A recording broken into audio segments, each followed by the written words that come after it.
So we're doing this a couple of different ways today. We're going to record this episode, and we'll post it later as a full Right. HD type. Oh. It's all good. What are Sorry you guys, looking we're at? producing on air because Yeah. the We're doing camera this is on purpose. hitting this thing. Oh, nice. Yeah. So All right. let me For see those if of I you can. who are online, this is what live gets you. We're just going to Right. play around with this until we get it right, and then once we get set up, we start doing the full recording for the full episode. Yeah, it'll How's that? improve. Much better. Yeah, I think that looks really good. All right. What's up? What's up, everybody? So we have two people on. So let us know you're here and how you Three. found out about us. That would be great. So for this, I was thinking. I don't know how much we want. So eventually, this is going to be put up as a regular video. Yeah. We're recording it two ways right now. questions. We're going to take questions. We would love your questions. We're going to start by setting up, kind of, I think, recapping some of our thoughts from CES. Yeah. Then we'll go into a few different ways you can support the channel. And then we're going to talk a lot about This guy and the interview he just did with Motor Trend that brought up a lot of cool stuff. We want to know what you think about that interview. And we'll try to keep it interactive. And so we really hope that you guys have a lot of questions for us or thoughts. Present, raising my hand, Jesse Lewis. Hey, Jesse. Hi from Pennsylvania. John. We got John on as well. Yeah. Yeah, anything that you guys want to talk about, make sure you drop it in here. Casey's Yeah. going to be watching the live Yeah. feed. And like we said, we're also going to record this and post this as a full-length Right. HD video. So you guys are getting a little bit behind the scenes as we kind of get set up here and we Yeah. start to gather our thoughts. So, if there is anything that you really want us to hit on other than CES, other than the interview and the nuggets that they drop, we'll drop them in the chat, we'll write it down, and we'll make sure that we try to talk about it. Really cool that you guys have joined. Certainly appreciate that on the live feed. I see 6 people now. Yeah, which is great. And That's record numbers, guys. Record numbers. on a live feed for sure, it tells you, man. I guess everybody doesn't have a ton going on Saturday, but we appreciate you guys hopping on. Okay. Yeah. Very cool. Just before my Saturdays turn to crap. So they just blow In a up with couple softball weeks. and soccer Yes. and everything else. Yeah. Very nice. Okay, I think we're pretty much set up to start the full video as Okay. well. Okay. You want to do that now? Yeah. We'll have to redo our intro. a little No, bit. for sure. But everybody online will just, that's what you get. Like I said, it's a little bit of a view behind the scenes of how we set all of this up. We're experimenting a little bit today, guys. Do we have any questions first off before I do hit this? No that we need to questions cover? right now. Okay. So, All right, you ready? yeah. Let's do it. All right, so formally. Yes. Welcome to the channel. Today is going to be all about Scout. Big interview came out from Scott, the Huge. CEO. Lots Scott of Keogh. confirmed a lot of stuff that has been mostly confirmed on the community forums, but it's nice to hear in a public way a CEO confirm some details. We're going to go back a little bit to talk about CES. We had a couple of very popular videos from that. We were there live, got to go hands-on with the vehicles and talk to some of the team. So we're going to talk about that. We're going to talk about how you can support the channel a little bit, and then we're going to get into Scott's interview, the stuff we learned, your questions, hopefully. We're going to drop some speculation on top of the Yes. facts that he shared Yeah. because he gave us a couple of pieces in that Motor Trend interview that it's going to lead us on a little bit of a scavenger hunt. Yeah. And I think a lot of you out there could help us out, right? So we'll cover that Probably. stuff and we'll talk about what we think about it. And then I'd also like to spend a little time talking about the overall interview that he did. Yeah. Because he did it with some plug-in hybrid, extended range Yeah. hybrid skeptics, For sure. right? So, Yeah, and he definitely handled it very, very well. He did. Some of their comments got my heckles up a little bit, and then Scott, he talked me off the ledge. I was like, it's okay, he's got it. So, so it was cool to see him in that environment. He did an where they unbelievable were a job. little bit skeptical. So yeah, he did awesome. So let's talk about CES first. Yeah. What do you want to hit on that we learned or heard at CES that we haven't done in a previous channel? Yeah. Well, so we got to talk to several people on the team, which was just awesome. The team is cool, and we'll go into more of that later.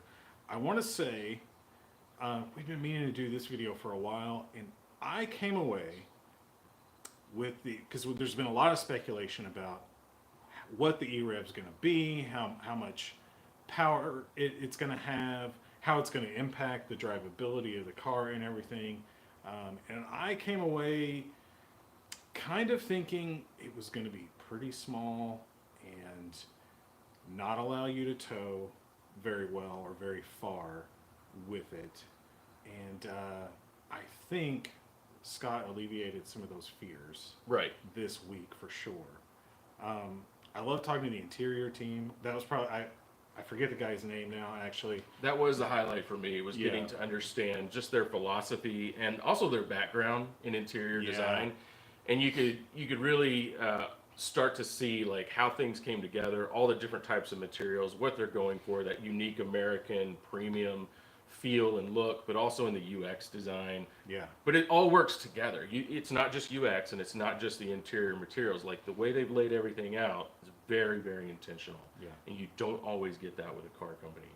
No, you don't. And it was interesting talking to their head of design, because we got to talk to him about his background and everything, and the cars he was talking about that he had gotten to work on in the past, some of our favorite interiors. And so it's no coincidence that Yep, this Jeep, one is a home Jeep run. Cherokee, right? A lot of Jeep Jeep Wagoneer. Cherokee, Wagoneer. He's been around. I think the thing that stood out to me when talking with everybody on the team, right, is that it was some of the coolest conversations we've ever had with people in the automotive industry. I think, you said you're an engineer, kind of. I am a failed engineer for real, or no, for a real failure. You were a real engineer for a while, not anymore. But we have engineering mindsets and things like that. And so, at once upon a time, we dreamed of being automotive engineers of some sort, rocket engineer or an automotive engineer, and getting to work on projects just like this. Yeah. And the thing is most engineers in the automotive industry want to work on a project like this and end up, designing like door handles, maybe if they're lucky. For sure. There's so few jobs like this, and so you can get stuck in a rut, and you spend all your time designing a door handle, and then some accountant comes and But says, this is different. yeah, you can't do that. You have to use a door handle from an Opel Vectra for some reason, right? Yeah. And but these guys, this is not that at all. They're getting to start from scratch on a legacy brand, right? And design a really cool car that's going to have a huge enthusiast following. And you can tell every single person there knows exactly how rare that is in the industry, and they are so excited to be there, to talk to you about it, and they are all in on creating a really cool product. So it was really fun to see just top down everybody involved and how enthusiastic they were. And you can tell that they know that they've tapped into something that America really wants. And in Scott's interview, he spent a lot of time talking about that, saying, look, we're the right product at the right time in the right market. And, it's body on frame, right? It's got a solid rear axle. It's got approach and departure angles. It's an adventure vehicle that started out as electric only, but they listened to the market and they said, no, people want extended range hybrid. Mm-hmm. We're going to give people what they want. And they've broadened their market now. He even quoted, we've gone from 20% of the potential market to like 40, more than 40%. They've doubled the number of consumers that they can reach with this product. And and I know we're going to get to some of the facts. Bear with us, guys. That's why we're doing this live as well, because we want this to be a little bit interactive. We're going to be here for a little while. The use case of off-road adventure versus daily driving. Americans buy their cars for the 5% use case, Right. especially in this segment, segment, right? Yeah. You're buying a Bronco, you're buying a Wrangler, you're buying a 4Runner or a Land Cruiser. 99% of the time, you're just driving back and forth to work every day. Yeah. But it's about having that capability that's really, really important to people. And man, they started with the right ingredients. And they're taking a little heat from traditional journalists, because of it, and we'll get into more of that here in a little bit. Yeah. You know, it's like, well, why did you choose to do this, or why did you choose to do that? Well, they're doing it because that's what we want. Okay, they're not placating people who cover this industry and who are overzealous about pure EVs. Right. Like, it's great if you live in SoCal. That's great if your head office is in SoCal and you go outside and you go to lunch every day. You're a journalist and all you see is Teslas and Rivians everywhere. Great. That's not what's going on out here. These guys are delivering something into the market that people really, really want. So why don't we jump in here on the things that we actually learned from Scott's interview with Motor Trend. And if you want to go watch that, please do. You should. You should absolutely go listen to every bit of that. First one is battery size. Yes. So we have the pure BEV and we have the E-REV. Right. What did he tell us about battery size? Battery size, he said between 120 and 130 kilowatt hours. Yeah, and that shouldn't come as any surprise. No, that's about right for the weight of the car and the range they're targeting. Mm-hmm. Shouldn't really be a shock. Everyone's kind of guessed. Pretty much just that. So yeah. And we learned that the E-REV, he said about half. Yeah, right? about 50%. Right. So he wasn't committing one way or the other. Which also makes sense with the other PID that he confirmed, which is 150 miles of pure electric range on just a wall charge, right? Also shouldn't be a shock, but it was nice to be confirmed from the CEO himself. And more importantly, suggested that they might not have the same battery chemistry. That's right. So because it's a smaller battery, because it's a different driving profile for us as owners, we don't think they're going to have the LFP04, whatever it is that you see in most EVs. I know I'm saying that wrong. It'll be an LFP chemistry, which Rivian and even Tesla have had in some vehicles, and it's a cheaper chemistry. So it'll help keep the cost down. You're going to get a smaller battery. You're going to get a cheaper chemistry, which hopefully means that our price differential between the two isn't that big. Now, there was some commentary around that about supply and demand and more people signing up for the E-REV, but we'll get to that. Yeah. But that chemistry charges a little slower, okay? But it will go to 100%. Like most EVs that you buy, they recommend 80% maximum charging on a daily basis. If you want to do a road trip, you can go to 100, but generally speaking, they want you to charge to 80% for the lifespan of the battery. In the E-REV, with this chemistry, you can go to 100%. So, and that makes sense, right? So you're going to plug it in at home maybe every night, or let's say twice as often as you would the pure BEV, right? So it's more important to be able to go to 100%. You're going to be able to maximize that 150 mile capacity in the battery. Now a little slower, but again, it's half the battery size, so that really doesn't matter that much. So it's a smart decision. It is, and that's being able to go to 100%, despite charging a little slower, is going to be important when you're utilizing the range extender. Yes, you know, absolutely. It's going to enable the kind of modes that he talked about, right? For everything to just work together more effectively. Because even though the peak charging is a little slower, you're going to be better off when you do need to use the range extender and keep it, if you want to keep the battery topped up, right? Right. It's going to maximize your total range. Not only that, but for those of us that do take these things off road and take them into the backcountry, you're going to want to be able to charge that thing up as well as you're approaching, you know, you're leaving the pavement, camp, and everything else. You want that at 100%, I guess. But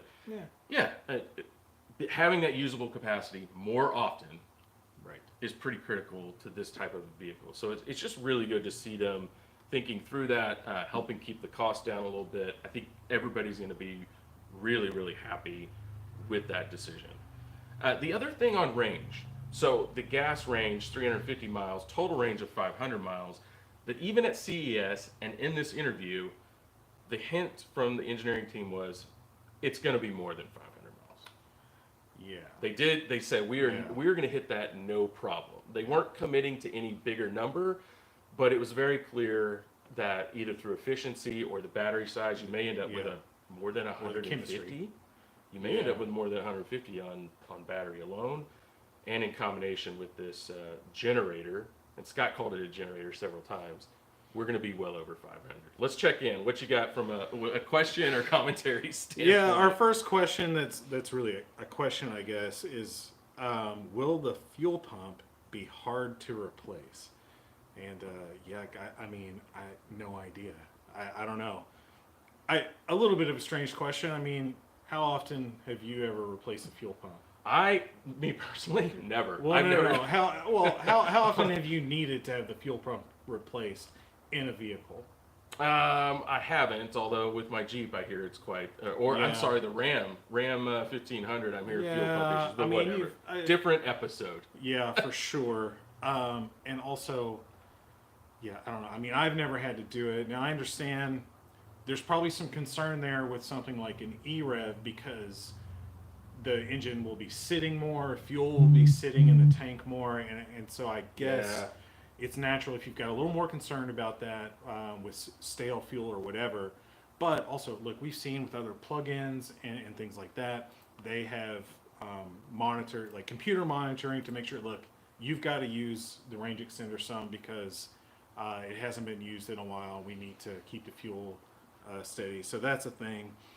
We did have another question about will they be able to stick to the $60,000 starting price? And look, I mean, they've never come off of that. They haven't.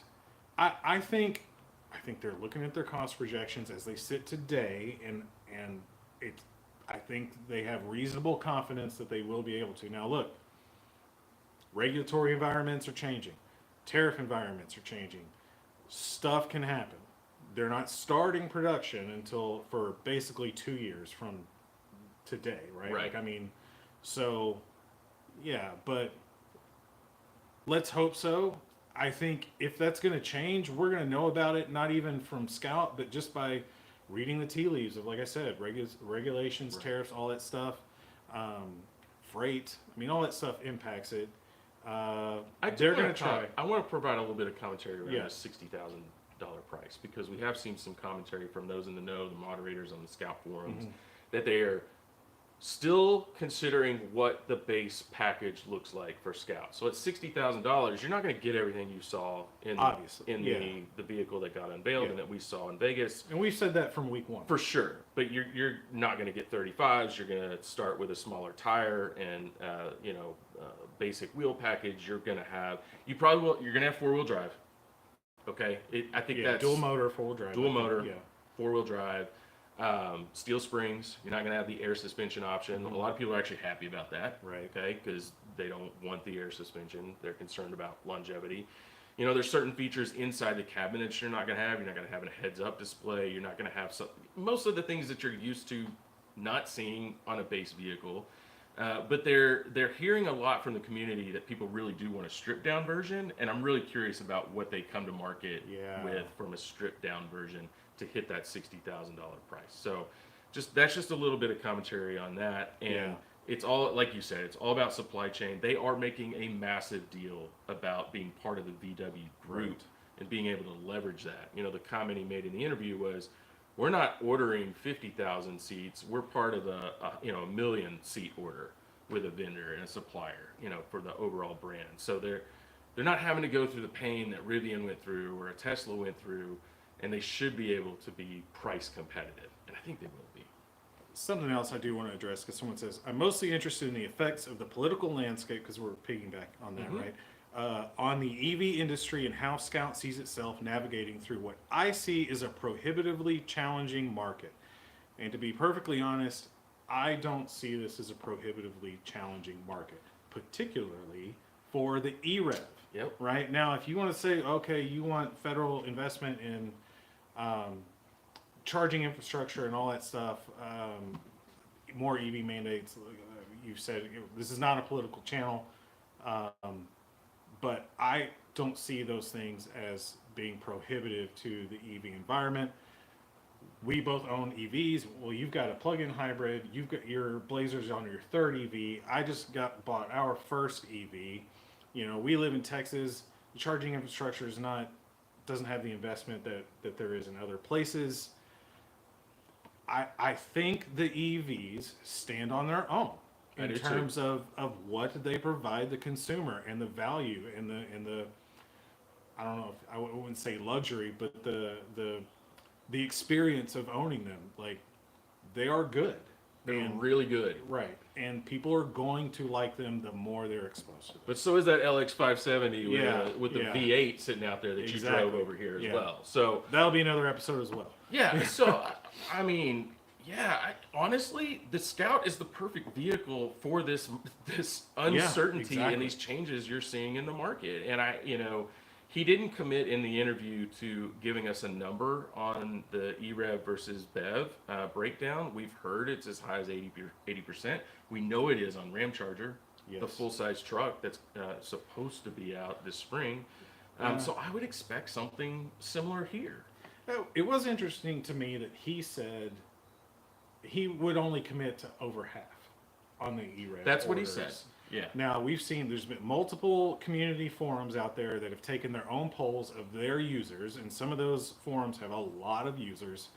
And every single time, what we hear is 75 to 85%. Now, is that a little bit of like self-selection because it's enthusiast communities? And I don't think it is. You don't think so? I think we've got too many Yeah. data points now that Yeah. sort of validate that, Yeah. that's where the interest is. Not only that, but out of this hour-long interview, 90% of it was around E-REV. Now, some of that was the interest of, the guys from Motor Trend. What you Sorry. got? A great question from the Electric Redneck. I like that. Can you flat tow these? I haven't seen that confirmed. I'm No, kicking myself for not asking them that while we were there because it was on my mind as we were getting there. That would be super cool. What would be even cooler is if you could charge them via flat tow, but That reminds me, we Yeah. got a piece of information out of this interview that we need to okay. come back and talk about later. I'm going to show it to you. yes, yeah, for sure. That was a surprise. So, guys, hang with us. Yeah. Can we take a break for a second and talk merch? Yeah, let's talk about hats because Yeah. this is the hats, guys. They're actually really good hats that you can buy if you want to support the channel. And then Right. you'll notice that I'm wearing something a little different.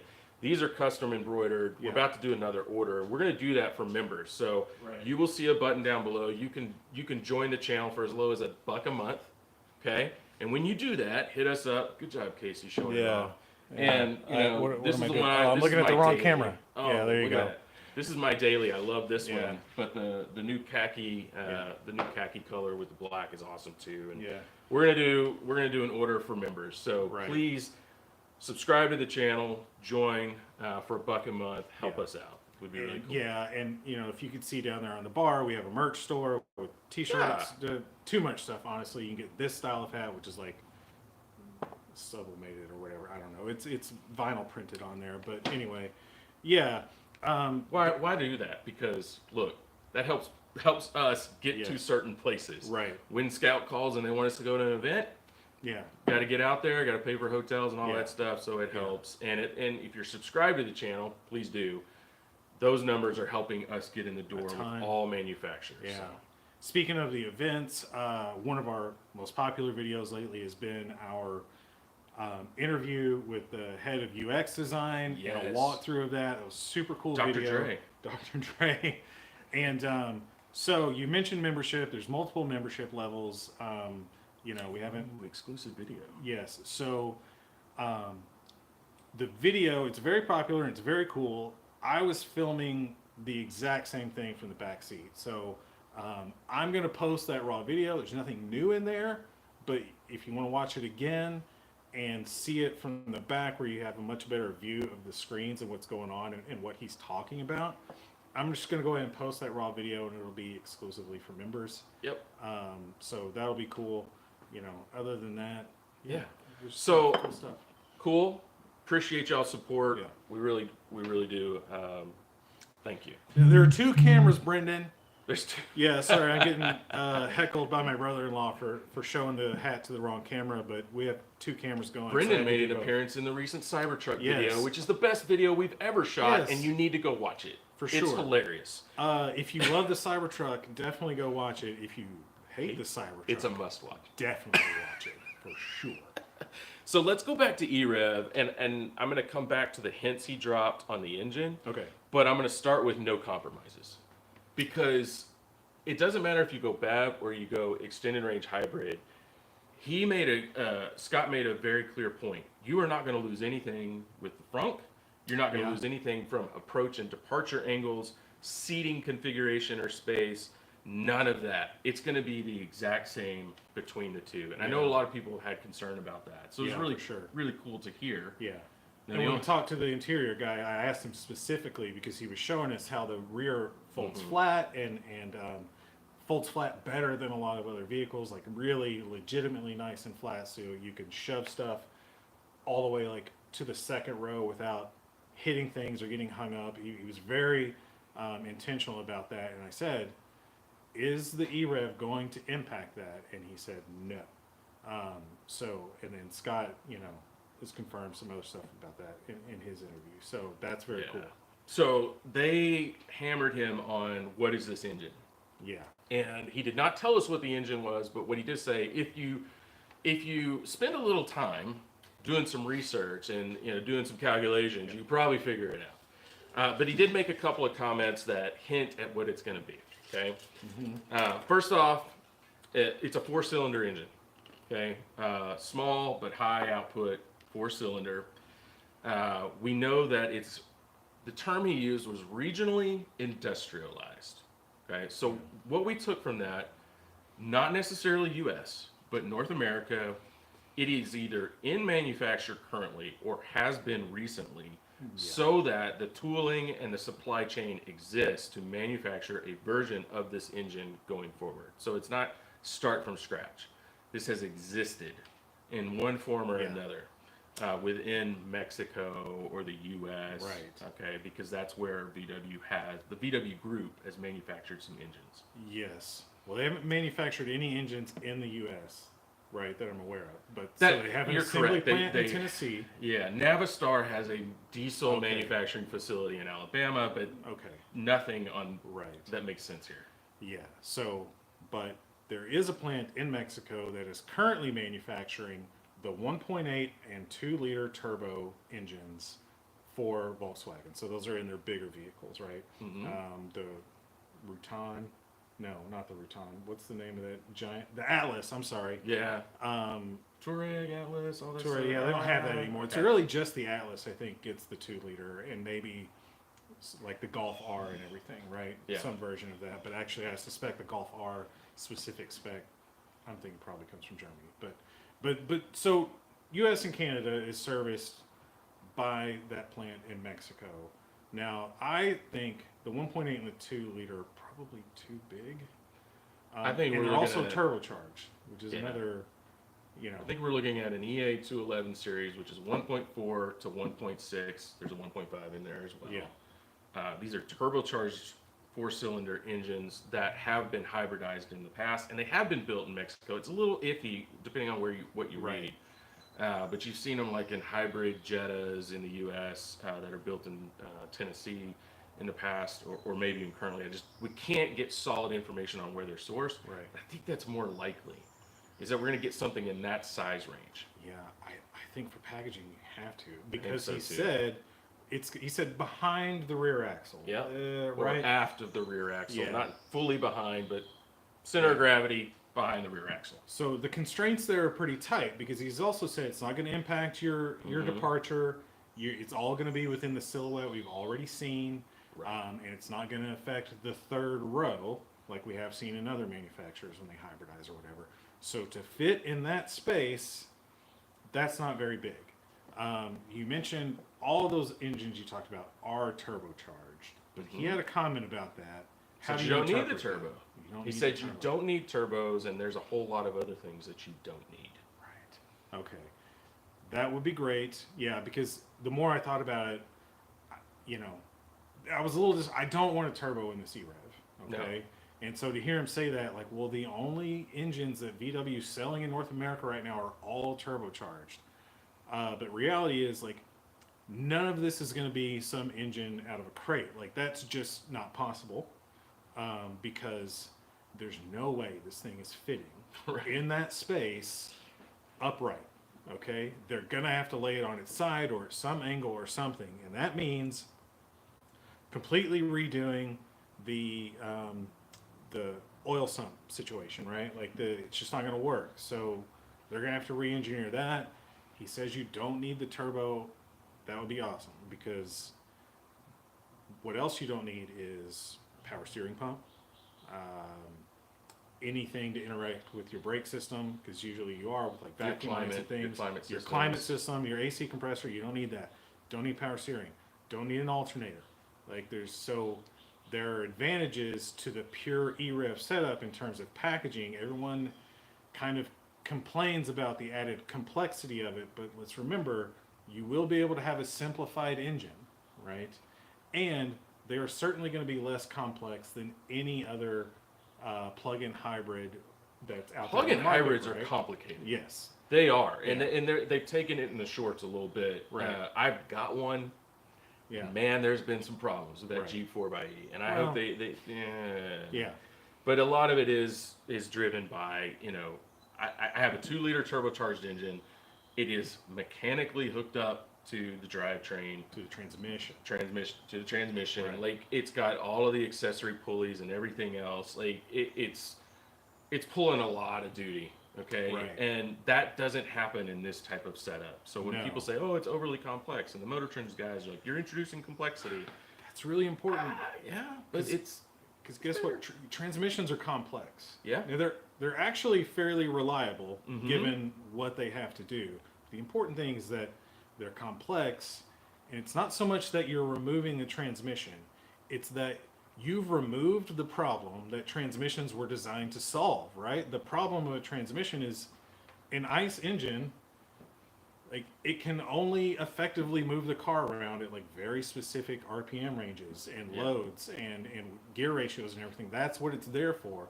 You've eliminated that problem. So not only have you removed that massive weight of the transmission, the complexity of the transmission, you've also massively lightened the load and engineering challenges around the engine, right? So you have other packaging concerns, but the engine itself is going to live a much better life.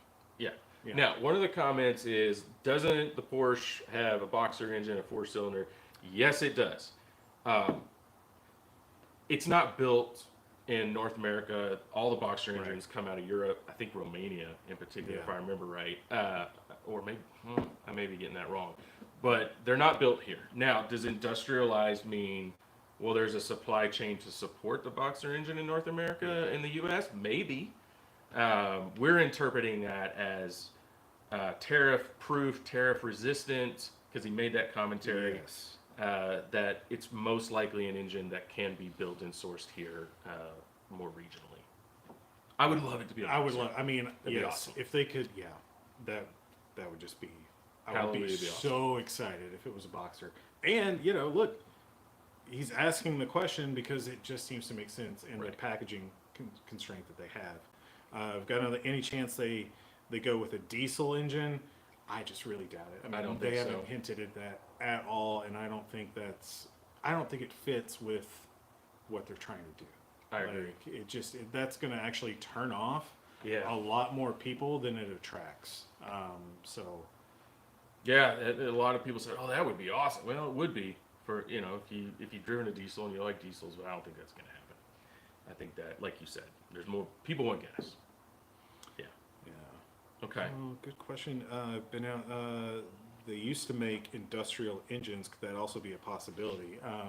But I think what he's asking is it not an engine that's not necessarily an automotive application? I mean, you mentioned Navistar. Yeah, I didn't see anything in Yeah. looking through Navistar's portfolio that I thought made sense. Nothing on that size. You're right. It could be something we're not thinking of. It's fun to speculate. I would love for you guys to go dig around on the things that he covered. And the other piece was, he did say this engine. So this is why I don't think what they're asking is true. He said this engine has run hybrid software. We know that hybrid software works with this engine. And so, That eliminates a boxer as well, doesn't it? it actually does. Yeah. Yeah, now come to think Yeah. of it. So, yeah, most likely it's going to be one of the small displacement turbo 4s we talked about. By the way, thank you for your questions. I Yeah. mean, we're loving this. 37 great. people on the stream, so that's cool. Thanks for joining. Yeah. So the next thing that I wanted to cover on engine was the one concern, which Motor Trend brought up, and he said, no, you're absolutely right, is cooling. So for this engine, cooling is tough because you need distance and material to cool an engine partially, right? Yep. You also need different cooling systems. He said they figured out something cool for that. I don't know. Well, it'd be interesting. I mean, so there's some sort of cooling system for the battery itself, right? Yeah. And so, you know, we've said, oh, it's got to be, it's going to be behind the axle, but that doesn't mean the cooling system needs to be behind the axle. They solve that all the time. Any like mid-engine or rear-engine vehicle has radiators in the front of the car. And who's really good at rear-engine vehicles? I don't know. Maybe their main investor Porsche and VW are really good at it. They got a long history of that. Yeah. So, yeah, I think they know what they're doing. Yeah.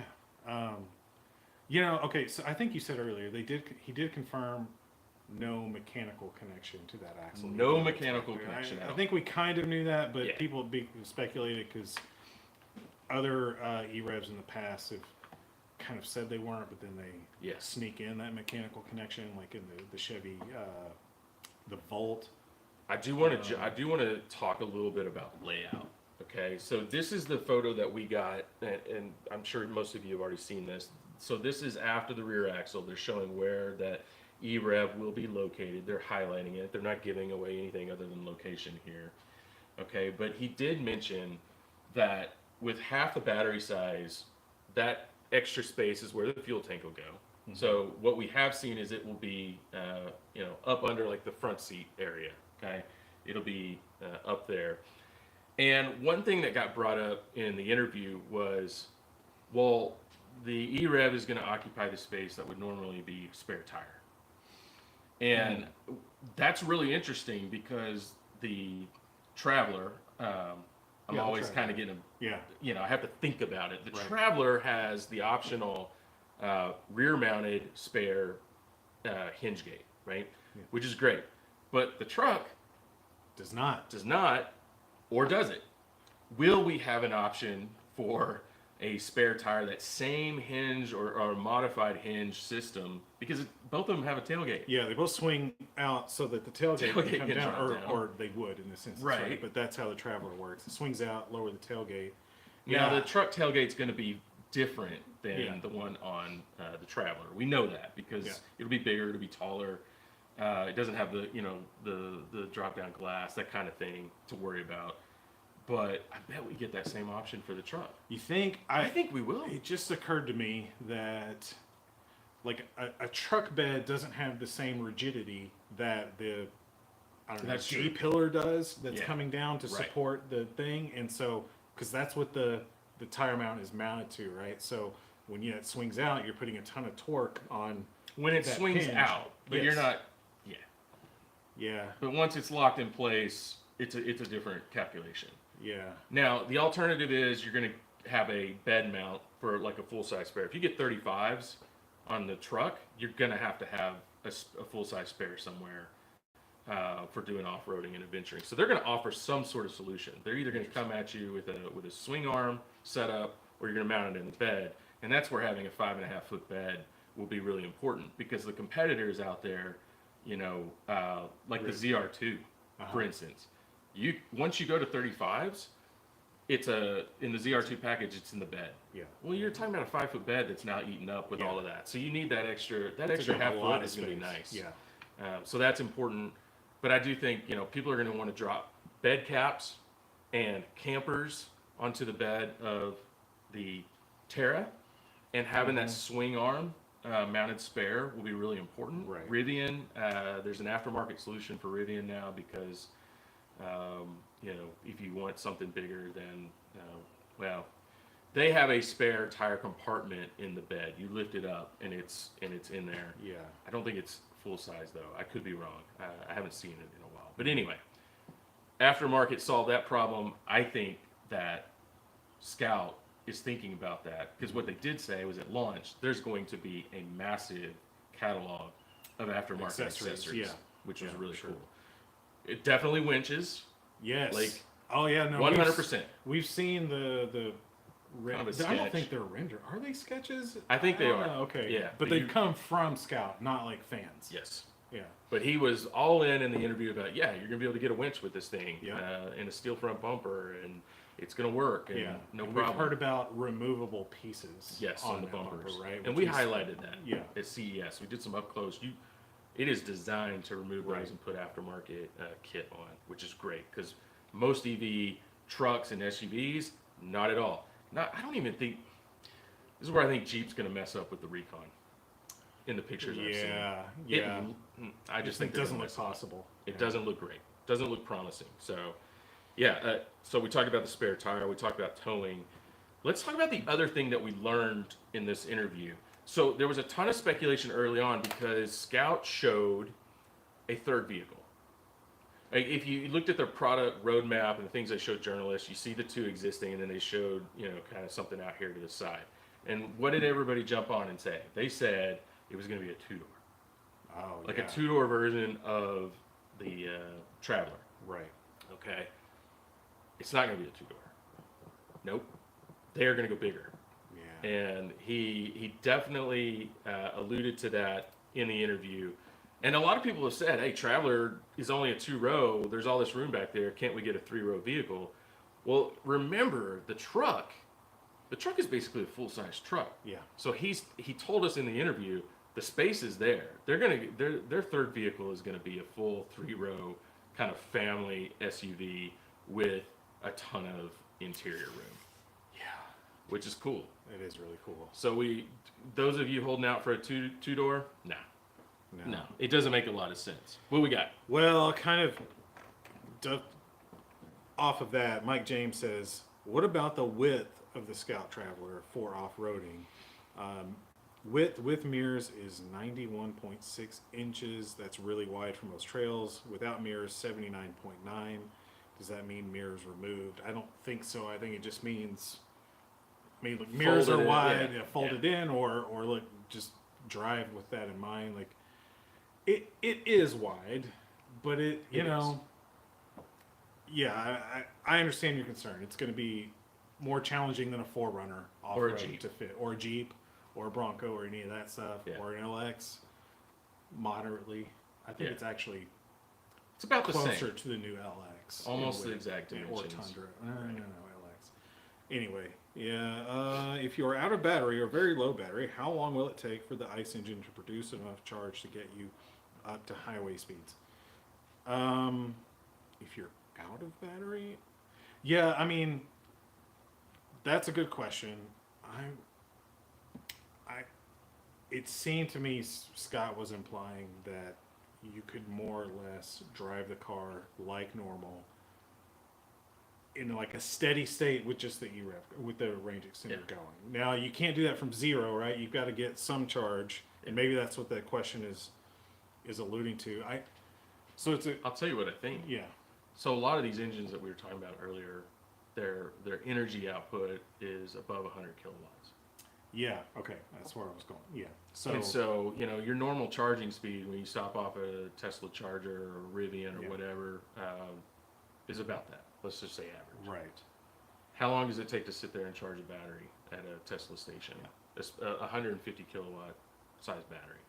Right? So, back into the math a little bit, you're going to be able in 20, 30 minutes to get enough juice probably to get you where you need to go I think a lot with more. full power. Full power. Full power. Yeah. Yeah, Okay. you know what I mean? Like this whole thing that people come up with all the time of, I'm towing, I'm in Colorado, now I've got to go up and over the Eisenhower Pass, and my battery is now down to 20%. Pull over, go get a snack, Right. run that damn generator, charge it up if you don't have access to a charging network, whatever, you're going to be all right. You're going to be able to you're good to go. A little bit of prior planning. Yes. That's a good point about most of the engines we're talking about, I think, could easily go over 100 kilowatts. And when you're talking about, let's do the math, right? We're talking about a 70 to 80 kilowatt hour battery. He said about half, right? So do the math, that's less than an hour to fully charge. If you can fully charge, if you can maintain that charging rate all the time, which should be with an LFP with chemistry. yes, exactly. Yeah. Yeah. So it'll be consistent. It won't be fast, but it'll be consistent. And when I mean fast, I mean like sub 150 kilowatts. So I think I think this is going to be really dialed in, and we should talk about it a little. So he focused on towing as a specific use case for the vehicle. Yeah. Okay. So why don't you jump into that, because they're putting a lot of priority on this. They are, and that was really great to hear, because that's been a huge amount of speculation and people going back and forth. Well, I don't know. I've reserved the Harvester, but I don't know if I should. Maybe I want to change it. Is it just going to kill the battery and I'm going to have to stop or only go 30 miles an hour while I'm towing? Like I said earlier in the video, I was getting the impression at CES that, towing might be a pretty big challenge while using the Harvester. And Scott called this out specifically in the interview, unprompted, that, yes, this is a use case, being able to more or less tow like you just would any other vehicle while using the range extender. This is a use case they are focusing on. So now look, because I mentioned the Ram Charger earlier in the video, well, that has like several thousand pounds more towing capacity. So yeah, you need a Pentastar to be able to meet those demands with a range extender, but you don't need an engine that big with this. I forget what the tow rating is. Was it 10,000 or was it only like 7,500 or something? I think it was only. For this, originally, it was a really high number. I think it was like 10,000. Yeah. Which... Now, he also said in the interview a little bit less for the range extender, for the Harvester. A little less towing and a little slower. Yeah, a but little not slower. slow. Right. 4.5. He said 4.5 seconds. BEV 3.5. Harvester 4.5. Which, guys, in a vehicle this size and this, blazing fast. Just it's more than enough. Yeah, more than enough. So, look how good it looks. Look I know. how good it looks. Every time I see these things. I know. Well, and let me tell you, that was another thing we wanted to talk about from CES. Like, yeah, you see them in the pictures, in the videos, you're like, oh, that looks so cool. It's got really cool presence. It is so much better in person. Like, if you're thinking, oh, I don't want to be disappointed when I see it in person, no, you will not be. It is so much better in person. Yeah. Like, it's just, the presence of it is so cool when you walk up to it. And this is funny because in the interview, they didn't really go down this rabbit hole, but who's the guy? The Motor Trend guy with the beard. Why am I blanking on his name? Yeah. Anyway, somebody drop it down here. He brought up people say it looks like a Rivian. Now, he doesn't subscribe to that. Okay? I want to give him credit. Does not subscribe to that. And the comment from Scott was, no, wait till you see these things next to one another. And having seen this in person, I love the Rivian. I'm a massive fan of the Rivian. The R1S looks just about perfect for a premium kind of tailored SUV. It is going to look so wussy next to the Scout in person. The differences are going to scream at you, and you're going to go, oh my God. Yeah. The Scout looks phenomenal.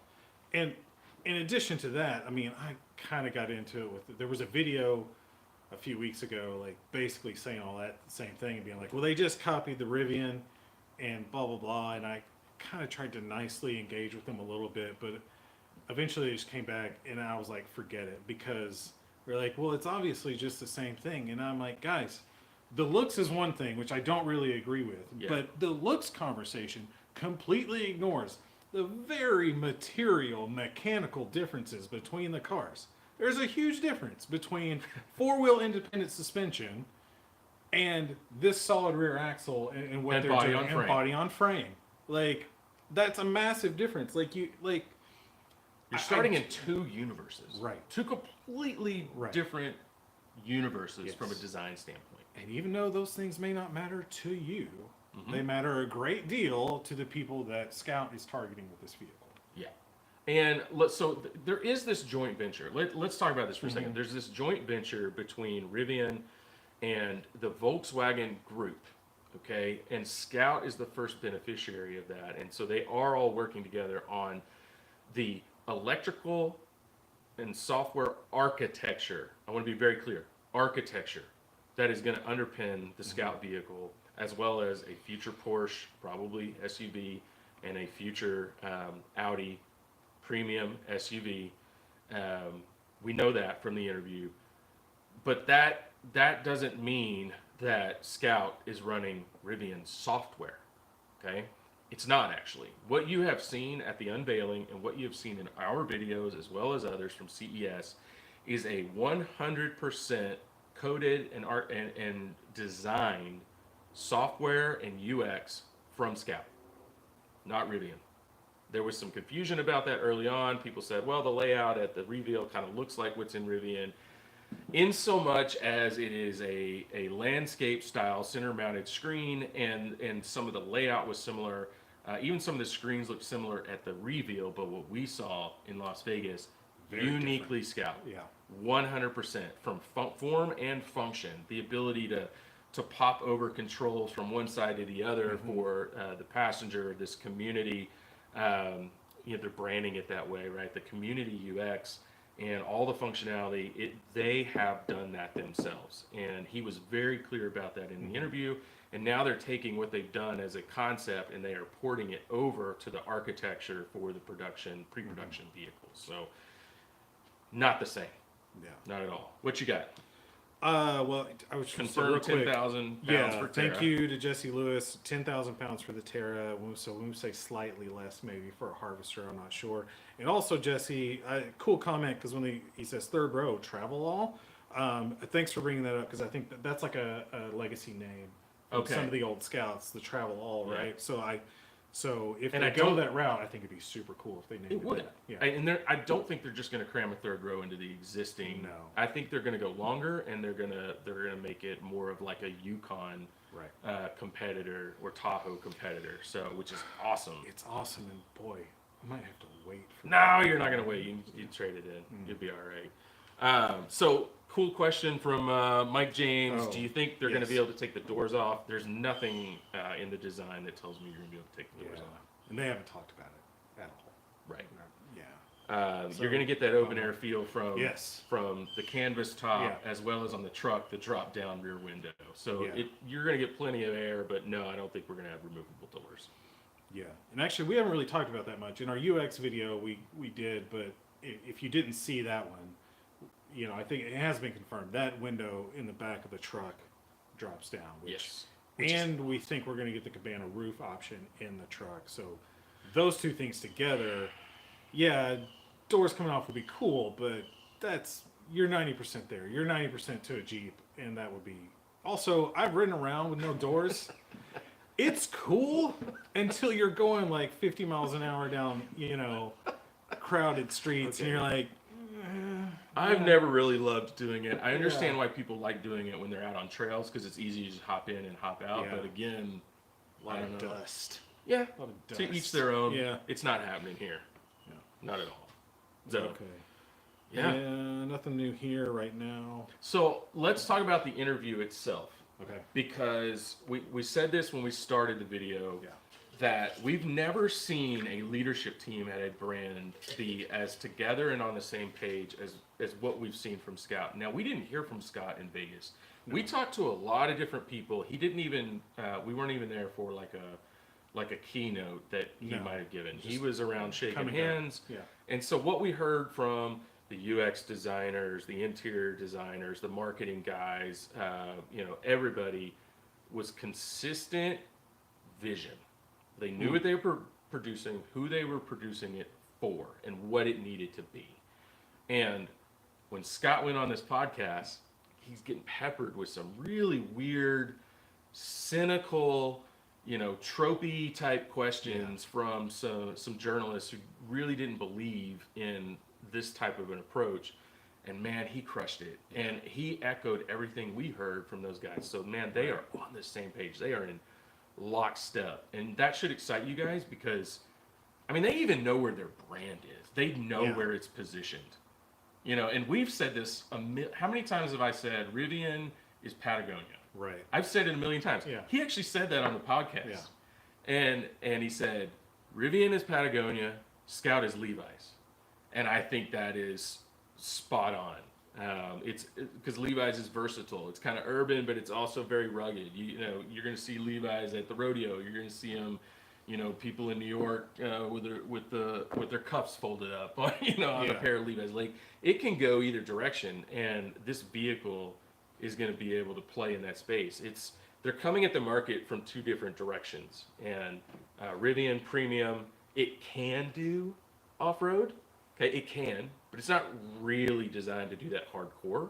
Scout is coming from the other direction, where its DNA is being able to do the really tough stuff. Yeah. And it's layering premium features and content on top of that.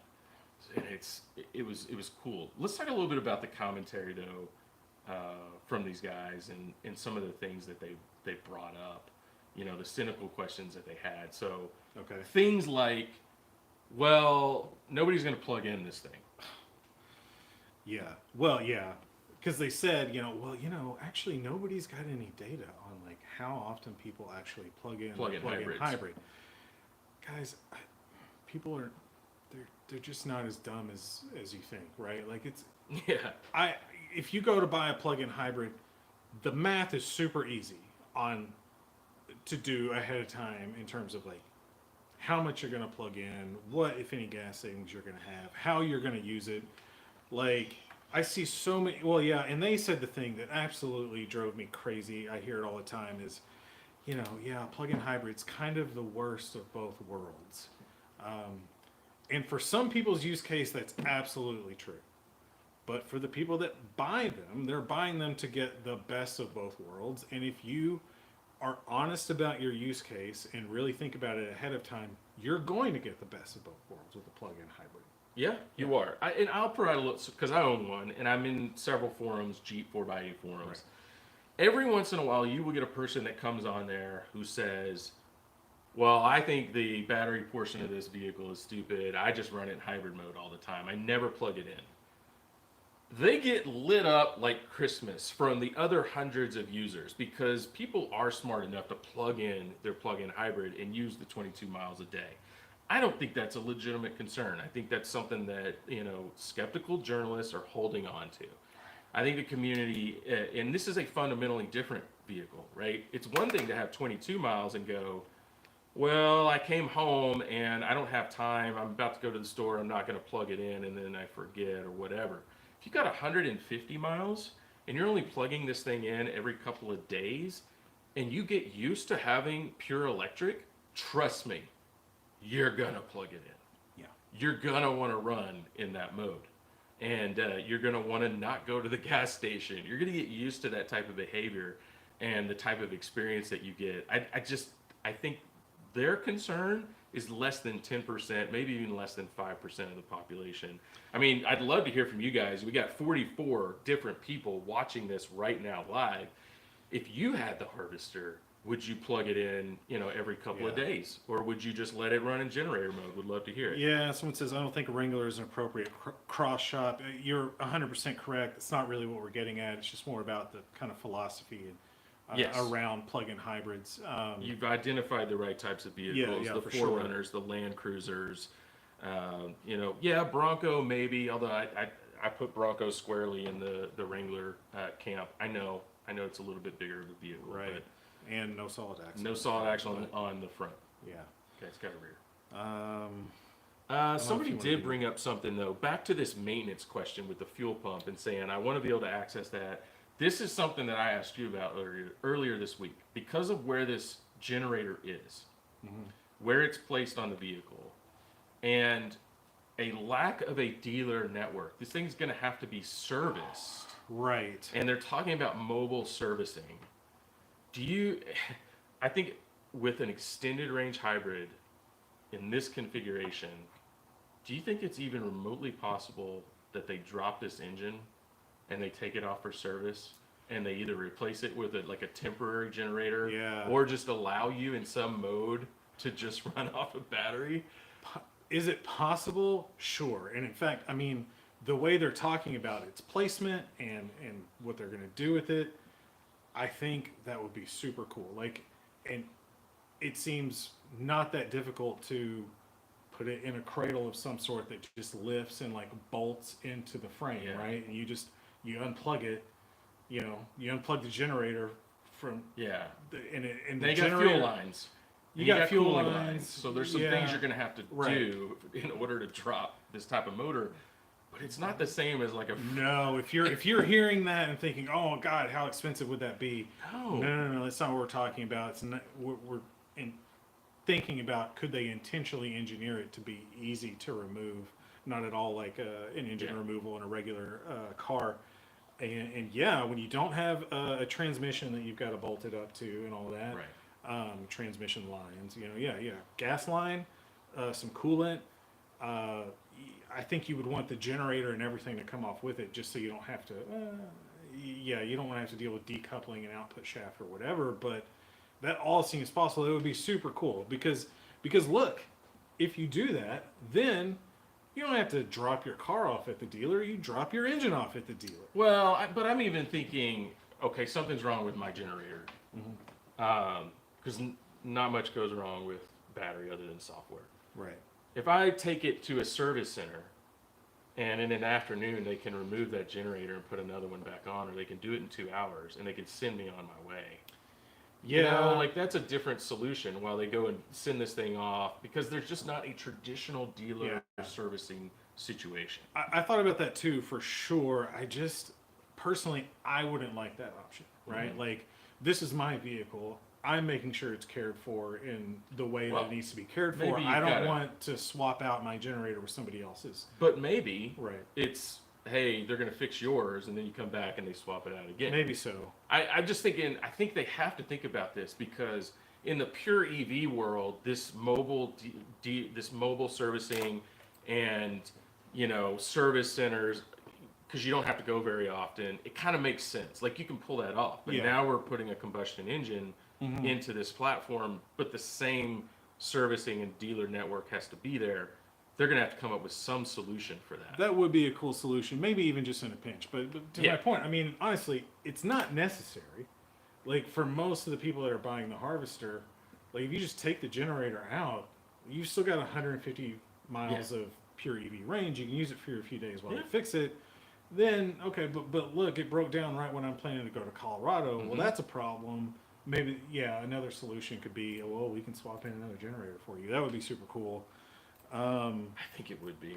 I'm just going to pop in some cool other photos. I'm going to throw this one up because I love this. So the maintenance questions are coming in. To the guy asking about the fuel pump, I will say, they've made a point from the very beginning to say, we are trying to make this user serviceable. Like, now, I really took that to mean oil changes, coolant changes, diff fluid changes, things like that.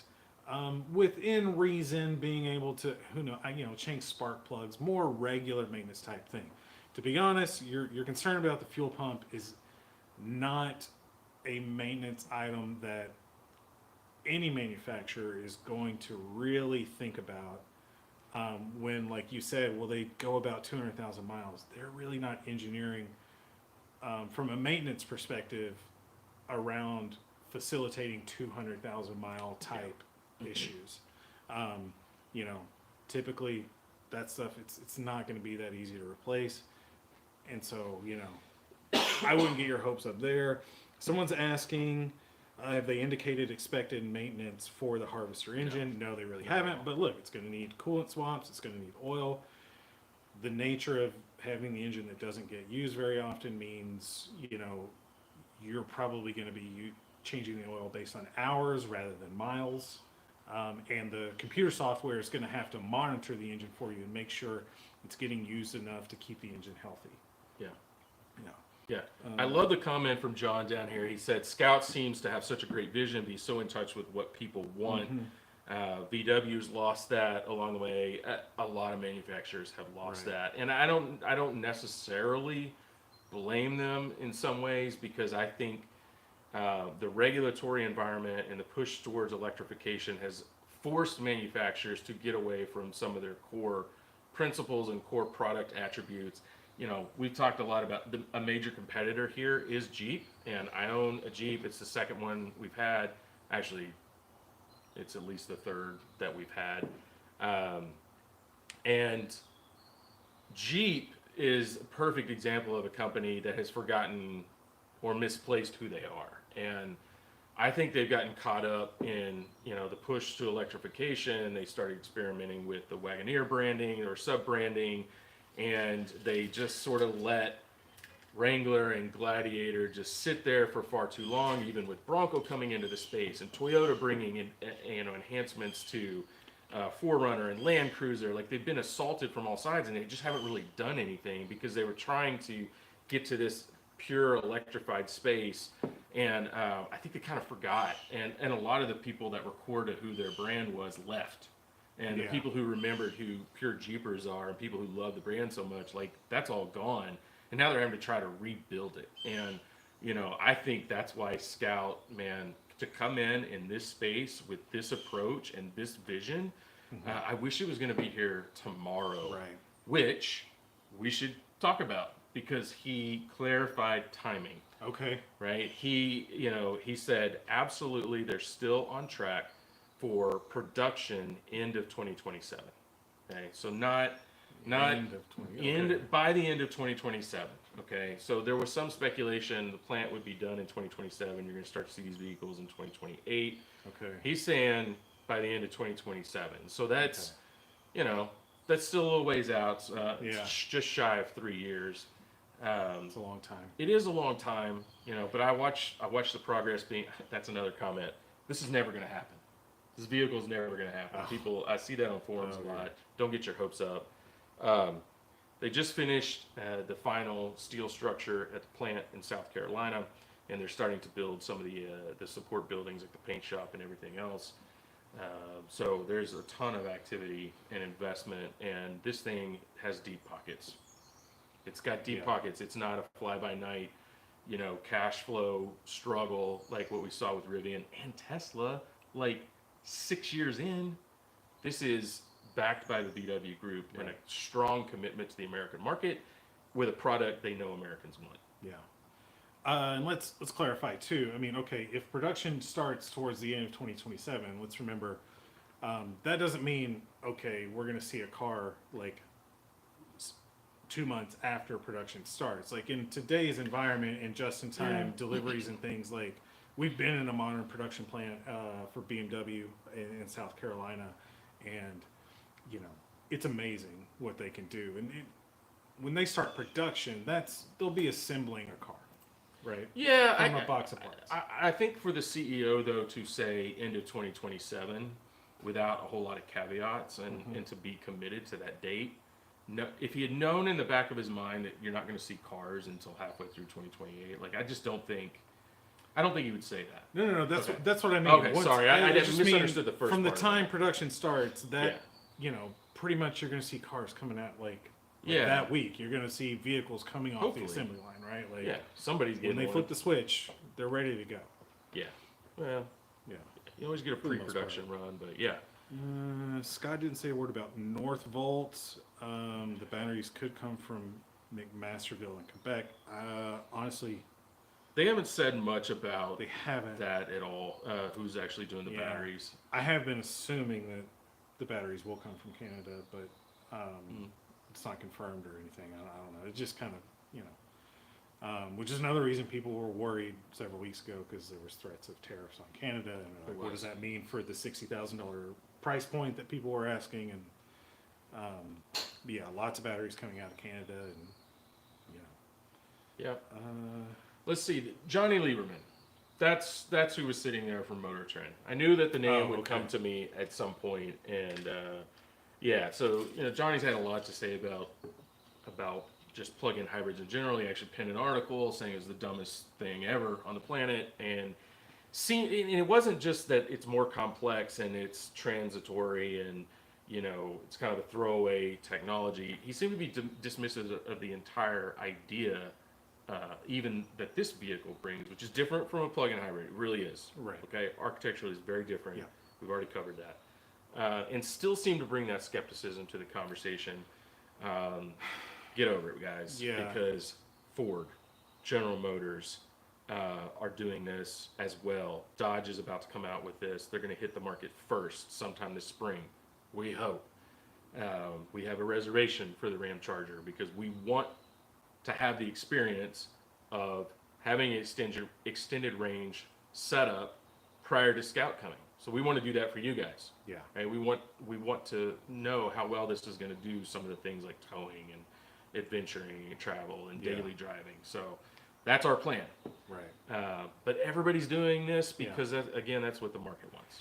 That stuff drives me absolutely insane because I hear it a lot. I've seen it from other channels being like, they don't like this approach because in their mind, they're like, well, it's just a stopgap to get people who are afraid of electrification to do this thing because it's really not that hard if you just plan this and you can drive all the way from Florida to Alaska or whatever and all this crap. And I'm going, guys, nobody's afraid of electric vehicles, okay? They're not misunderstanding the charging network or anything. They understand the charging problem very well, and they want no part of it. Okay? Yeah. That's just reality. Now, like you said, there are places you can live where, in use cases where it's just not a problem. Reality is for the people that these guys are going after, it's a big problem. Like we're 10 hours minimum from anywhere cool to take your Scout. Okay? Yeah. Like you just drove. Anywhere cool. Yeah, you just drove 5 hours for a college visit. Yeah. In your electric car. Down the interstate. Right. Which was fine. But if I want to leave the interstate and I want to go an hour and a half off the interstate and I want to do some off-roading and some adventuring through, small town Texas or wherever, and there's plenty of state parks around here, like all of a sudden I got to do a hell of a lot of math. Right. This is a big state. It's a long way to Colorado. It's a long way to New Mexico. And it's all off interstate. I mean, it's like Amarillo to like Durango, right? Yes. And then on to Silverton and all that stuff. It's a desert, man. There's no charging, none whatsoever. Well, they are starting to fill in gaps in strategic locations, which is fine for you to still get from point A to point B. Yeah. But if you want to do something beyond point B, and you want to be off grid for a couple of days, and you want to go up over some adventure passes, and you want to do all the fun things that we're going to do in these vehicles, and we've done in our own vehicles, the calculus is different. Yeah. Man, like they're missing the boat, and they even said, they admitted, well, like 9 out of 10 vehicles in SoCal now, some stat are EVs or, some sort of electrified vehicle, whereas it's like 1 out of 10 in Oklahoma. Yeah, exactly. Right. So let's not be dismissive of people in the rest of America, which they don't like, by the way. Don't like it. Yeah. Okay?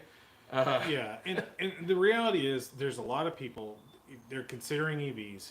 Like, I just bought an EV. I've charged it. We did a road trip with it. I charged it. I did it. It's fine. But I bought that car knowing full well I have no intention of ever charging that vehicle again away from my house. I don't want to. I don't want to deal with it. I'm not going to do it. And other people feel exactly the same way, and they want a vehicle that's electric because they're great to drive. They're not great to daily. Yeah. Yeah. They want that experience, but they want to be able to make that vehicle work for their entire family's needs. They can't do that with a pure BEV. Yeah, now you've got some small kids, and they're not going to tolerate the type of charging stops and everything else. Like, that's just going to create some family chaos you want to deal with. I get it. It's not the worst experience, but again, I can't wait. I really hope that we can get early access to the Ram charger, or one of the first ones, which, by the way, you can help us. Go down and subscribe to the channel right now. Please do it, and like the video, because Stellantis definitely watches that. And they might be able to help us out. Yeah. But man, the first thing I want to do when I get a hold of one of those, I want to drive 10 hours west. I actually want to either go to Big Bend, or I want to go from here all the way up to Colorado, and I want to see how long it takes. Yeah. And just, even with some charging stops, I'm fully prepared to do that. I'd like to do it, but just add up that time, because it adds up. Yeah, for sure. So and those same people keep saying we're so close to 500 miles of range. Who cares? Honestly, like, I understand why your use case means 500 is a big deal to you. Doesn't mean anything to me. I got 220 miles of range in my Blazer EV. 500 miles of range is not going to change my use case at all. It's not going to change how I use that vehicle. Like, it doesn't matter. I don't want to deal with it away from home. So, you know, Man, sorry. it's not that bad.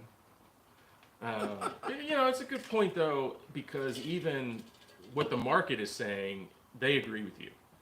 We've got Silverado and Sierra EV trucks with over 400 miles of range, and they're piling up over here at the dealers, and they're not selling. It's because truck people needed to do truck things. They needed to tow. They need the payload. And okay, they're going to drive to San Antonio and back.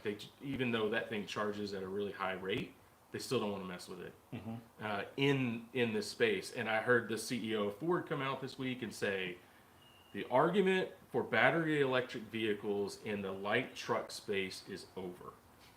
He came out and straight up said that. He said the market says no. And so that tells you what they're working on in that space. They're working on the same thing. Ram Charger and Scout, the Wagoneer, we're going to get an E-REV supposedly by year end, and Chevy are all in this. And oh, by the way, I brought this up a couple of weeks ago. So excited. I still think Rivian is doing it too. Oh, I think Rivian is doing it.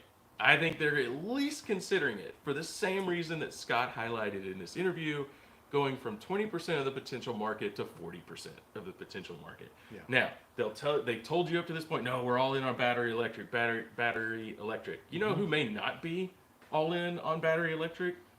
Their board and shareholders. Because 20% versus 40 or 50% of the market is radically different from a long-term share price and growth strategy. And here's something interesting. They teased something last week that they're going to make this announcement on the 19th. And everybody's like, oh, they think it's going to be a new color. They showed this video through the gear tunnel, looking at some sand dunes, and they're like, a Mirage is coming on the 19th. They're teasing. It might just be another color. It might be. But I think it's a little weird that it's the day before their Q4 sales numbers come out and they start doing their shareholder calls. It's the day prior. And if you had an R1T and you had a gear tunnel and a bunch of unused space in your current architecture, might you want, and you as Rivian developing the next generation EV architecture for Scout and VW, you have 100% had the extended range hybrid in your possession. Okay? As a test mule, you've got one. You have in one. your vehicle. Yes, Rivian has one in their their vehicle. Okay? We are not going to tell you how we know that, but we know that. Might you be going, we might need to tell the market that our potential market size in the future is a lot bigger than what it currently is. I'm just throwing that out there. I said it on one of our vehicles. It wouldn't shock me at all. No.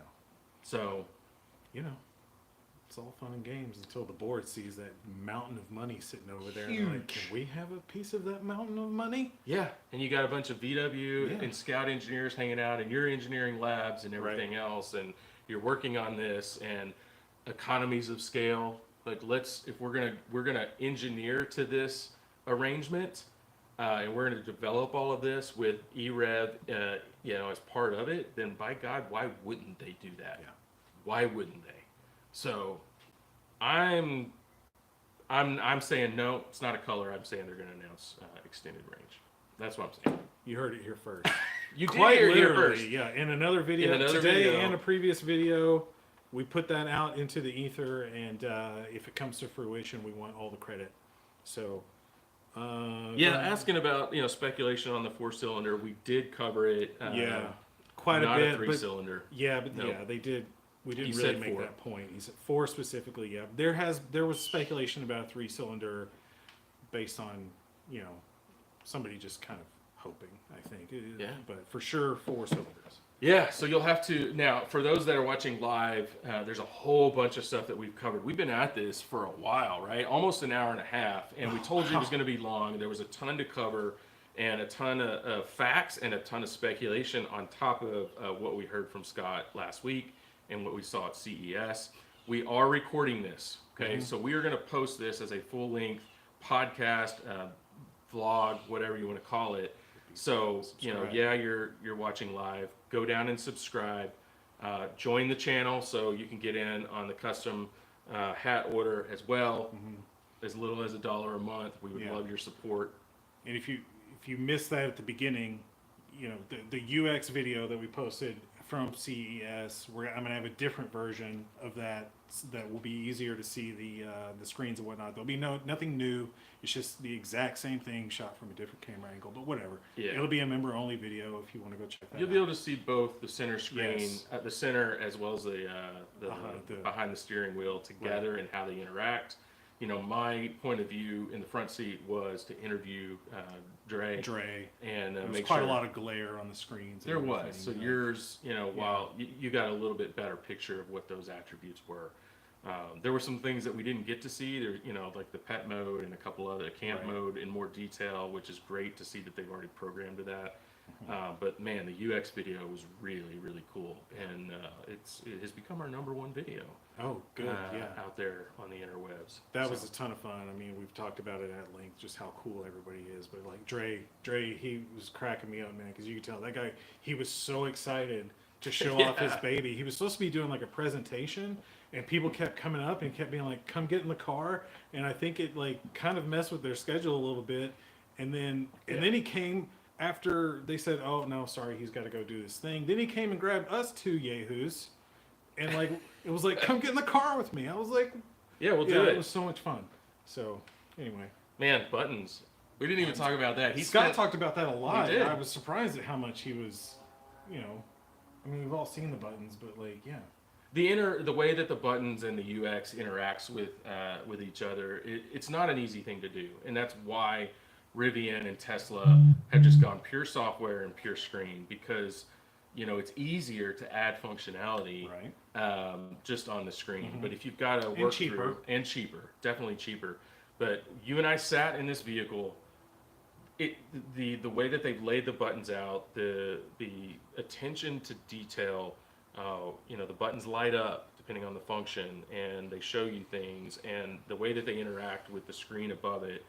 And the way the controls can be manipulated depending on who's using it, it's just really, really cool. And it's what the market wants. The market is saying, please do this, and Scout just seems to keep giving us exactly what we want. They just keep saying yes. So I'm staring very longingly at this ventilated seat button. I know, because I've got a new Blazer EV, and it's driving me crazy that I have to go to the screen to turn off the seat heater, because I don't like it, because you're having to do this all the time, and you're like, okay, did I touch it? Did I press it hard enough? And then I have to hit like 2 different. Anyway, it just. I would love to have a conversation with the General Motors UX design team. I've got a very long list of feedback for them. Stay tuned for that video as well. Please subscribe. It's a cool system, but it lacks a lot. And there's some things that if they would just do an update at all, they could fix. So I'd love to sit down and go through that with them. So somebody just popped in. So X large to fat. I love your username. It says, "I'm going with the Terra."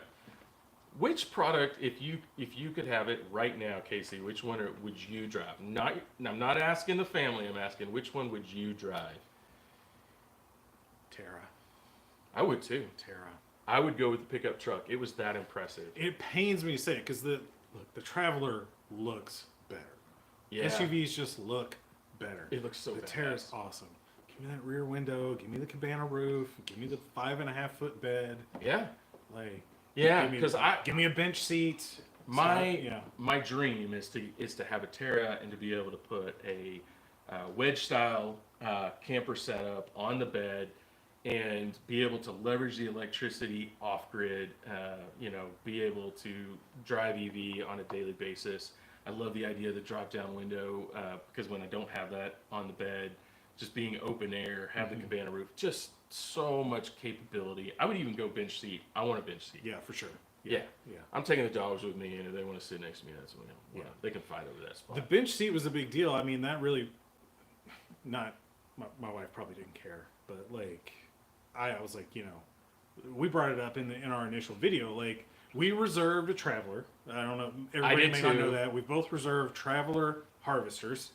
And the bench seat was a big deal because we really thought our next car would probably be a 3-row SUV. You've mentioned I've got a 7-year-old and a 5-year-old, and we're hitting that stage in life real soon where we're gonna have other people's kids with us.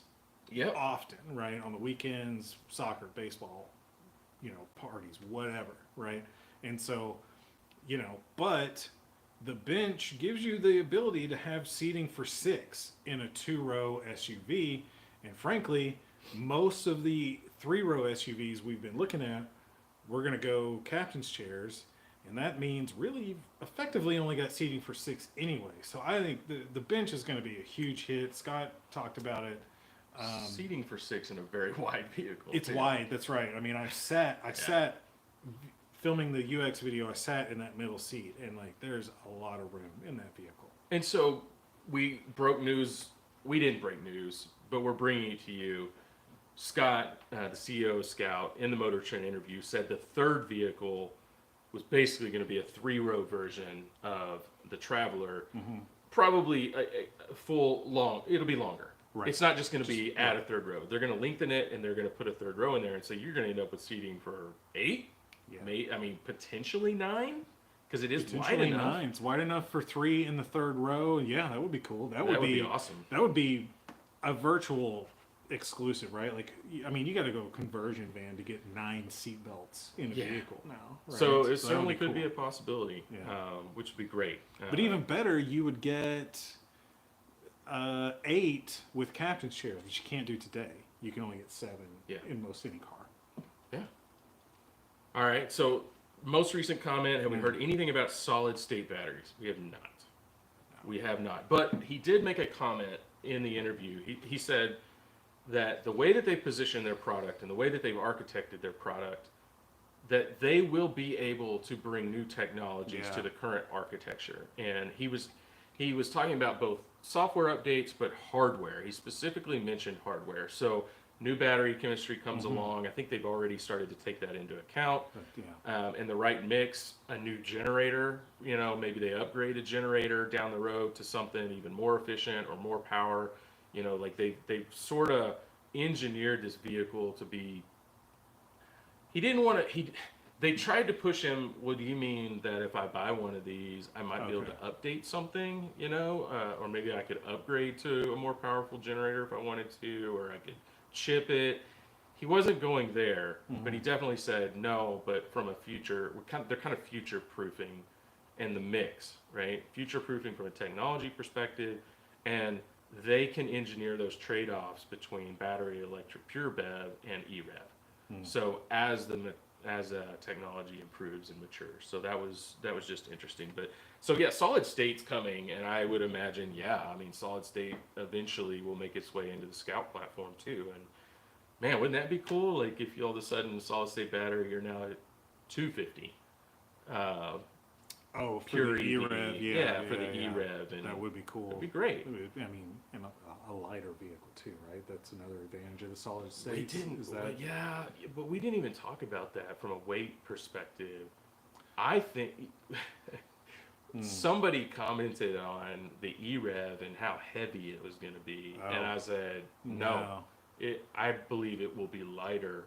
You think so? I think it will be light. Batteries are so heavy. They're heavy. If you take half the battery away, you replace it with a fuel tank. Now you're adding a motor, but it's a small motor. Now full of fuel. 350, 400 pounds of fuel. Actually, it's going to be a lot more fuel than that. The only reason I wouldn't say, I think it'll be lighter is that he already mentioned that towing capacity would be lower with it, which to me implies reduced payload and towing because of weight. Like anytime you add features and things to a vehicle, you're reducing the towing capacity because those things add weight, right? I think it comes down to cooling. on You the think so? generator more than anything. I think it's Interesting. thermal management that's Okay. driving the tow rating. That's my Yeah. guess right now. It's also like a weight over the rear axle consideration, Yeah. right? Like how much tongue weight you can take because of the engine being right there over the axle. So that can be part of it as well. Yeah. I wouldn't expect them to be vastly different. No, either I way. think It's- at least yeah. at parity, if not Right. a little bit lighter. And that brings up, that's a great transition. So, Cayman, thanks for asking the question. You're talking about unsprung weight on the rear axle, and that being a huge concern because it's a solid rear axle with an integrated drive unit motor on it. We could speculate on that too, because we haven't gotten to do. We were all abuzz about that after CES, We and we were. never covered it in a video. on who was actually going to produce the solid axle, Yeah. because there's a ton of manufacturers out there experimenting with this type of setup. Yeah. I think it's gonna be. I think we settled on Dana. We think, Dana, everything, the little bits and pieces that we've been able to piece together really seem to be pointed to Dana. They've mentioned it being a brand that Scout worked with in the past, A legacy supplier. a And- name we would know, Yeah. and a legacy supplier. And there was a press release from Dana that had very interesting timing Yes. as it related to the Scout announcement as well, that they had won a bid or something. With a North American American- manufacturer, Yes. unnamed. Okay, so they announced this. I can't remember how far back it was. I want to say 2020. Yeah, or before. That they had been awarded this contract to be a supplier for this type of solid axle electric motor configuration, and the way they worded it was really, really careful. Hey, Jamie. Jamie's on Scout board. Jamie watching the video. All right, Jamie. You have a Well, celebrity guest. feel free to confirm our speculation right now that we're going with a Dana solid rear axle. That Scout is the mystery North American company that Dana announced a partnership with about 2 years ago, Yes. and said they had specifically chosen to remain anonymous in the Yes. market. And it is a legacy brand associated with Scout. So that's where we think they are going. Yeah. Thanks, Mike. Mike, I was going there as well. Clarity coming in the next couple of months. Love to hear that. From Jamie on the axle speculation. Let's be clear, we're 100% speculating, but 100%. I think it's an educated guess. Yeah. And then Mike, when someone else brought up the payload, I immediately thought Mike James is asking full float rear axle, and yeah, I was wondering about that as well, because I mean, if we're not getting a full float rear axle in the regular BEV, are they gonna have to do that to meet towing demands with the added, weight of the? I don't know.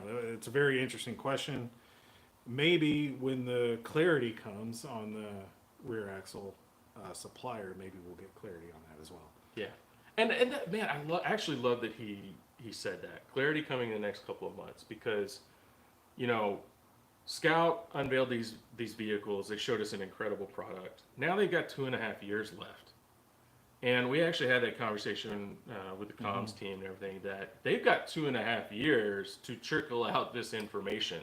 You don't want to spill the beans on everything now and then just let it sit, right? So they're not going around to a bunch of auto shows or anything like that, because why would you show up at the Chicago Auto Show if you don't necessarily have anything new to talk about? Right. Although Jeep seems to be fine doing that. A shot. Yeah, a little bit. My frustration continues with their product rollout. Maybe not their fault so much, but yeah, anyway. That's a good point. There's been a lot of frustration online about the very little hard facts coming out. And I understand it, but at the same time, you think you want it, but you really don't. You don't want to learn all of it right now. The anticipation's killing you, Right. and you love the pain. Yeah. And what difference is it going to make? To be Yeah, honest, exactly. when we know roughly when production is going to start. Someone asked earlier in the chat, when are you going to be able to place an order?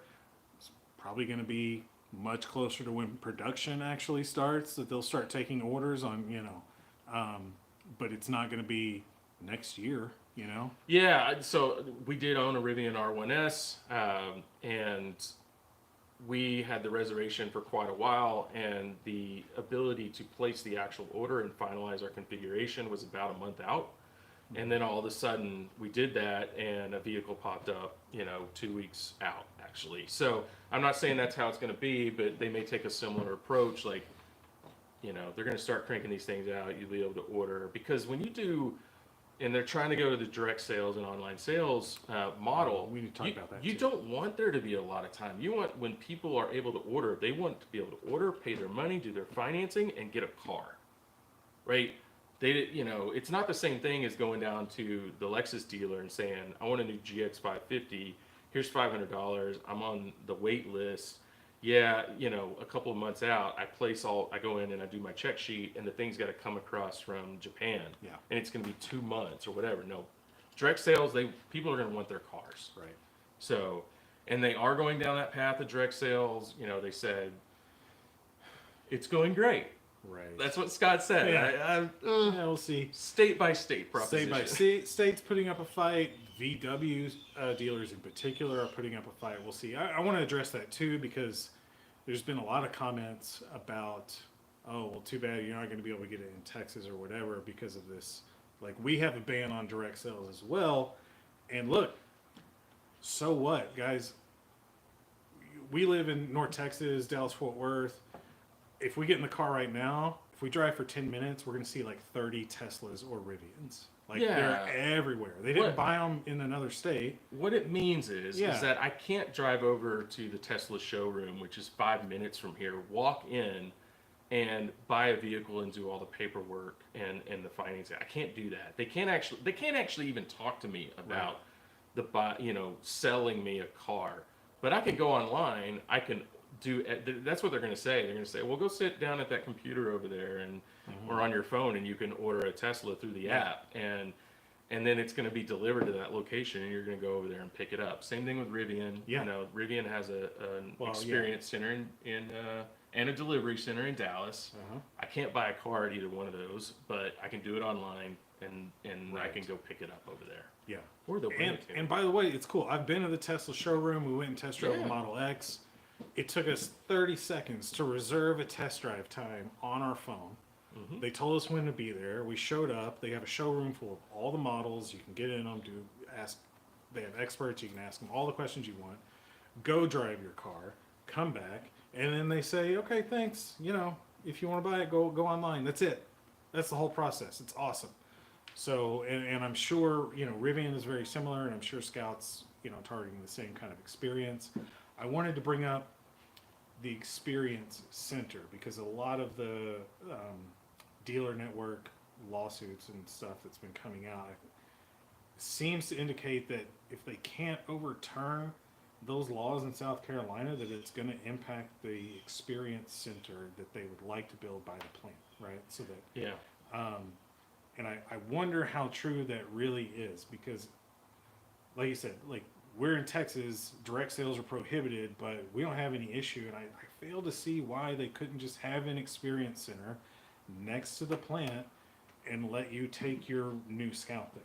Maybe so. And so Jamie just popped in, and this is a great plug for the Scout EV forum. So Jamie actually is the moderator. He runs that website, and a lot of good insider information is starting to come through those forums, and Jamie's an active participant. And he just said, Cody Thacker, who's the VP of Retail Ops, is starting to post on the community forum and starting to give us updates on what retail plans, ongoing efforts to push into new states is going to look like. So we've gotten a lot of really cool info through that forum, and you guys should definitely, if you're interested in Scout, go out there. We'll drop it down somewhere. We'll drop it in a link, and to be clear, that is the community forum he's talking about and that Jamie is on. Is you have to go through Scout's website, right? We're not talking about a third-party forum. There is a very large third-party forum. That's a great forum, scoutevforum.com. Oh, but sorry, Scout Community. Sorry, Jamie. Yeah, Scout Community is through the actual Scout of America website, and that's the one that Jamie is on, and other actual Scout employees are posting on. And for my money, like, the layout and everything is much cleaner and cooler and fits with the Scout brand. But, that's me. It's pretty awesome. Yeah. We got to have a really great conversation out in Vegas with Jamie. He was one of the folks that participated in that, and again, just the enthusiasm, the love for what they're doing. Yeah. Man, he brought it in spades. So, hey, Jamie, I know you're on. We talked a lot earlier in the video. We recapped what Scott said on the Motor Trend podcast about the Harvester engine and the hints that he dropped on what that would look like. If you want to drop anything into our chat today on the Harvester engine, I bet all of the folks who are watching would love to read it. And we speculated a little bit on where we thought that was going to land and what it would look like.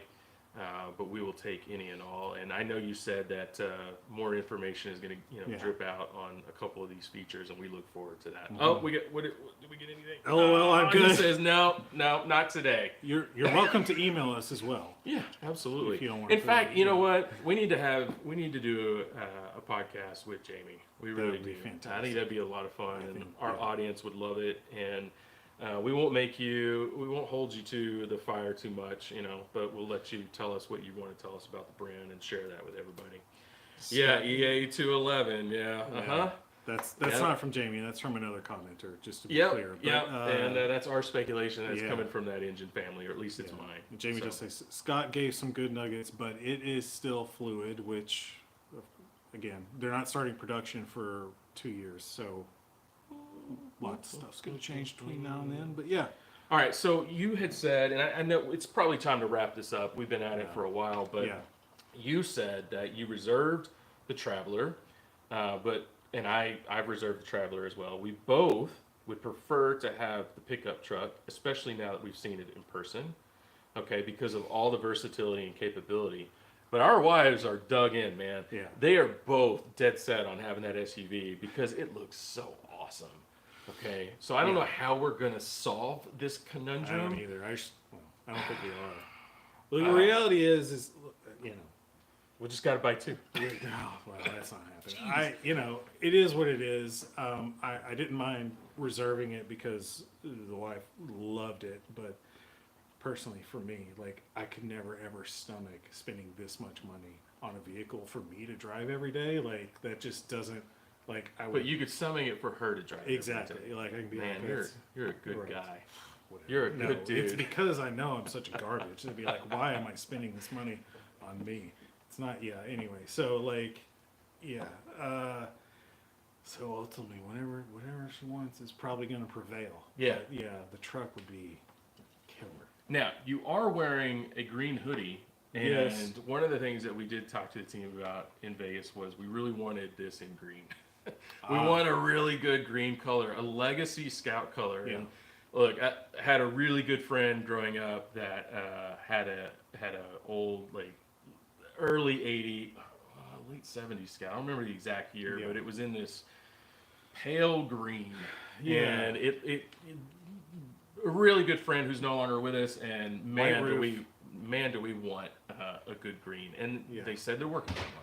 Right. We're working on a green. So I would imagine as the months go forward and we start to see more information about these things, that they're going to start to trickle out all of this type of stuff, and you're gonna get these little tidbits of information. So yeah. What do we got? What are you doing? Don't screw it up. No, I know. I was just trying. I was like, how do I like comments on here? I can't. Oh no, we're just watching. We don't get to participate. But right. This was a lot of fun. Thank you to everybody for jumping on. Yeah, I said, I think we've been at it for almost an hour and 45 minutes. Oh wow. And you guys have been with us. You've been liking the video. I know a bunch of you subscribe to the channel. If you haven't done that yet, please do it. Yes. Join the channel. $1 a month. Get in on the custom hat order. We're gonna do a bunch of cool colors, depending on what you guys want. This is my daily. I wear this all over the country when I travel. It's my favorite because it's green, and let's keep this going. Yeah, and like we said, we're gonna post the full video. We're dual recording. We're gonna post the full thing as a regular video, a non-live video. So if you joined us late, it's obviously a very long video. Please go back and watch. Once we post that. Yeah. Okay. All right. And Casey will end the video the only way he knows how. No, I'm not going to do it now. You are going to do it. No, because you made fun of me. Oh, Yeah, awkward you wave. have. Casey's not awkward waving. All right. Okay. Live stream gets some bonus content of me trying to figure out how to end. Let's see if he can do it. There's an X. There's an Hit X. it. I'm going to Giant hit the finger. X. Oh, Are okay. you sure you want to stop? Okay. Yeah. Are you guys sure you want to go? Okay. Bye. Bye.